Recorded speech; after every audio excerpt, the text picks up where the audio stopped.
বিশ্ব ইজতেমা এটা অন্য 10টি ওয়াজ মাহফিল বা অন্য 10টি ইজতেমা বা ইসলামী আলোচনা অনুষ্ঠানের মতোই।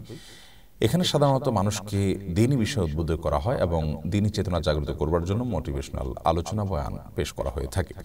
কোনো মুসলমান যদি সেখানে আলোচনা শোনার জন্য নিজেকে নিজের দ্বীনি চেতনাকে ধার দেওয়ার জন্য এবং দ্বীনি চেতনায় উদ্বুদ্ধ হওয়ার জন্য সেখানে যান, তাহলে সেক্ষেত্রে সে যাওয়াটা প্রশংসনীয়। এটা নিন্দনীয় হওয়ার কোনো কারণ নেই, এটা বেদাত হওয়ার কোনো কারণ নেই।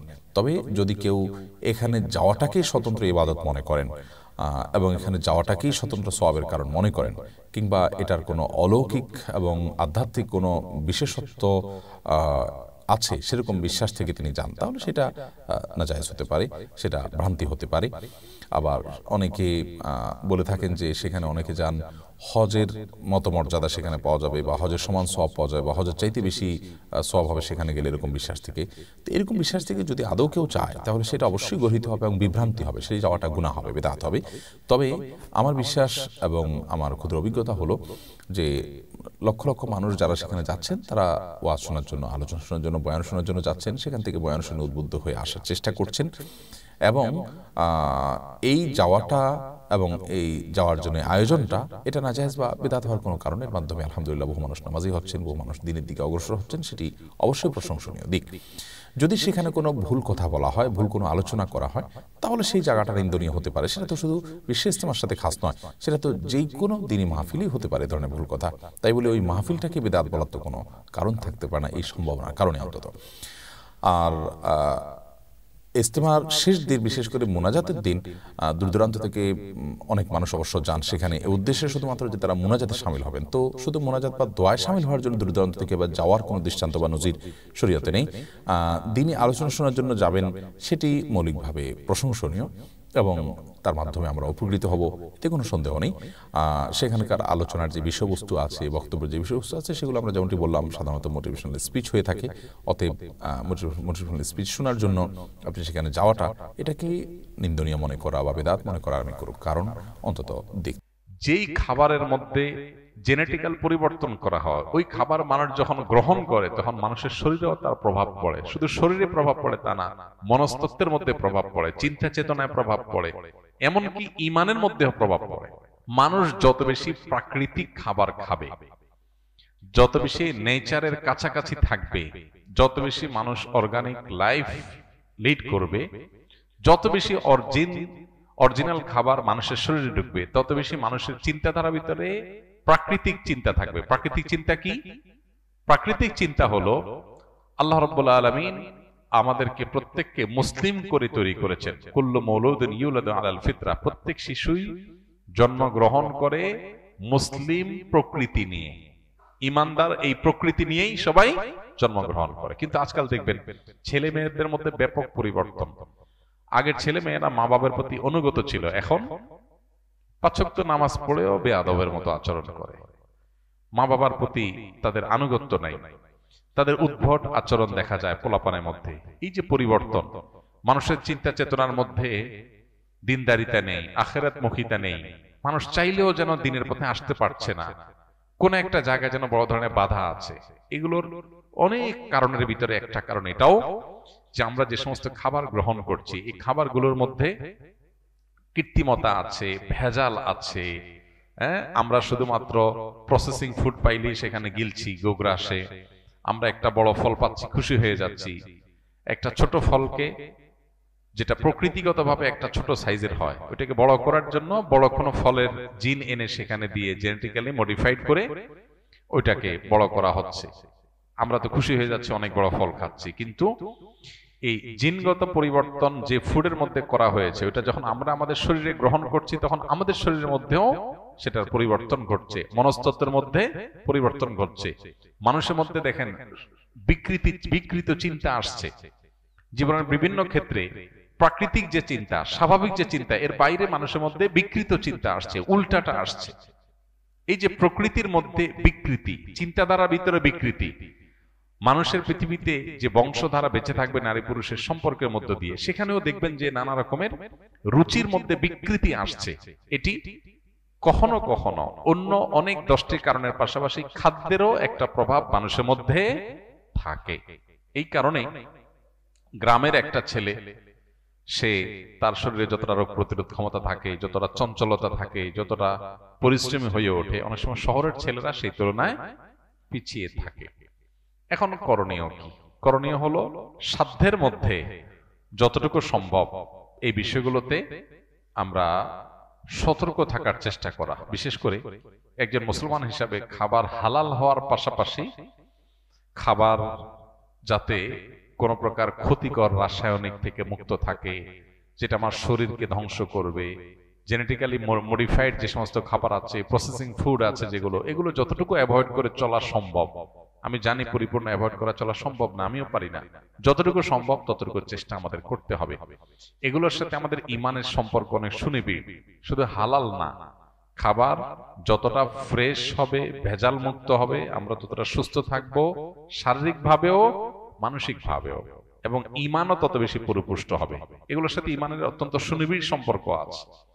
এজন্য আপনি দেখবেন যে আসহাবে কাহফের ঘটনা বলতে গিয়ে আল্লাহ সুবহানাহু ওয়া তাআলা বলেছেন, তারা যখন গুহা থেকে অনেক বছর বহুকাল পর তারা যখন আবার প্রাণ ফিরে পেয়েছেন, তাদের কাছে আগের যুগের কিছু কয়েন ছিল, সেগুলো নিয়ে একজনকে তারা বাজারে পাঠিয়েছেন। পাঠানোর সময় বলেছিলেন, ফালিয়ানজুর আইয়ুহা আজকা তুআমা, এই টাকা নিয়ে বাজারে গিয়ে দেখো কোন খাবারটা সবচেয়ে বেশি আজকা। এই আজকার মানে শুধু হালাল হওয়া নয়, কোনটা সবচেয়ে বেশি পবিত্র, ফ্রেশ, অরিজিনাল এবং উপযোগী মানুষের জন্য, সেটা খুঁজে বের করতে আনা হয়েছে। এই জন্য আমাদের বাচ্চাদেরকেও যথাসম্ভব এই খাবার দেওয়ার ক্ষেত্রে এই জিনিসগুলো আমাদের খেয়াল করা দরকার। আজকে উন্নত পৃথিবীতে দেখেন অনেক দিক থেকে তারা উন্নতি করেছে, কিন্তু অনেক চিন্তার মধ্যে ব্যাপক বিকৃতি ঘটেছে, ব্যাপক বিকৃতি। যেমন সমকামিতা, এটা অনেকের রুচিতে এখন আসছে, যেটা মানুষের প্রকৃতি বিরুদ্ধ, যেটা ছিল না মানুষের মধ্যে। বাই নেচার এটা ছিল না, এটা ছিল রোগের মতো রোগী হিসাবে কিছু মানুষের মধ্যে। এখন এটা অনেকটা স্বাভাবিক হয়ে যাচ্ছে মানুষের মধ্যে।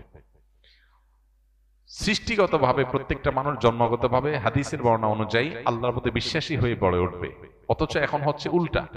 মানুষ বিশ্বাসী মানুষের মধ্যেও সন্দেহ, সংশয় সৃষ্টি হচ্ছে, তার মধ্যে বিভ্রান্তি তৈরি হচ্ছে।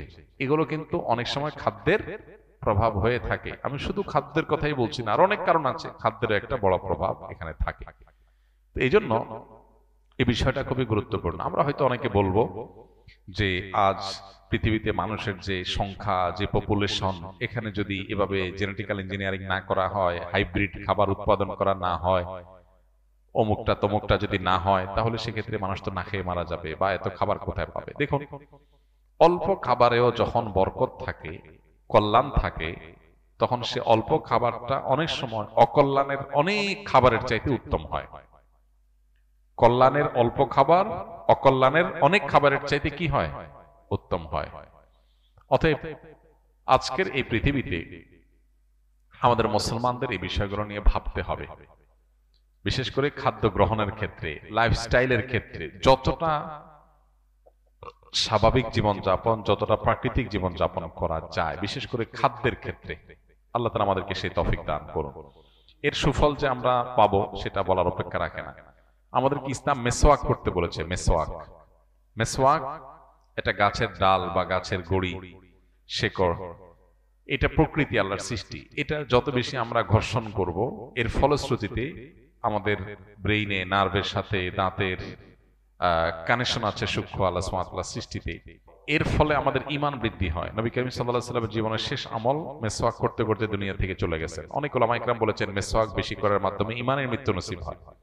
এর বিপরীতে আমরা নানাবিধ উপায়ে আমাদের দাঁত পরিষ্কার করতে পারি, সেগুলো নিষেধ না, শরীয়তে হারাম না, কিন্তু ভেতরগতভাবে আমাদেরকে যদি উপকার পৌঁছানোর ব্যাপারটা যদি আমরা খেয়াল করি বা চিন্তা করি, তাহলে দেখব যে মেসওয়াকের মধ্যে বিশেষ বিশেষ কিছু স্পেশাল উপকারিতা আছে, যেগুলো অন্য যে টুলগুলো আছে দাঁত পরিষ্কার সেগুলোতে নেই।